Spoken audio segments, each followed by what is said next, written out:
நம்ம அபிஷேகம் பெற்றா கூட நம்ம என்ன பண்ணோம், அதை புதுப்பித்துக் கொள்ளணும். தினமும் தேவனுடைய சமூகத்துக்கு போயிட்டு இந்த வசனம் பாருங்களேன். எவர்கள் தேவனுடைய ஆவியினாலே நடத்தப்படுகிறார்களோ, நல்லா கவனிங்க. அதாவது let by the spirit of God. கர்த்தருடைய ஆவியானவர் என்ன பண்றாரு? நடத்துறாரு. நல்லா பாருங்க, கர்த்தருடைய ஆவியானவர் என்ன பண்றாரு? நடத்துறாரு, லீட் பண்றாரு.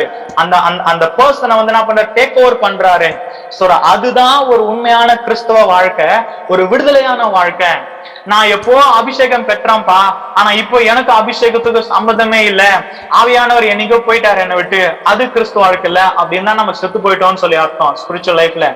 ஆனா இங்க வசனம் சொல்லுது, கர்த்தருடைய ஆவியானவர் நமக்குள்ள அசைவாடி, கவி நீ வந்து இதைத்தான் செய்யணும், இதை செய்யக்கூடாது, இந்த காரியத்தை நீ செய்யணும், இதை செய்யக்கூடாது, இந்த வழியில நீ போனா இந்த வழியில போகக்கூடாதுன்னு ஒரு அனுதினமும் நமக்கு அவரை நடத்தும் போதுதான் நமக்குள்ள என்ன வரும்னு சொல்லி சொன்னா, தேவனோடு கூட நடந்து அந்த சித்தத்தை நம்ம நிறைவேற்ற முடியும்.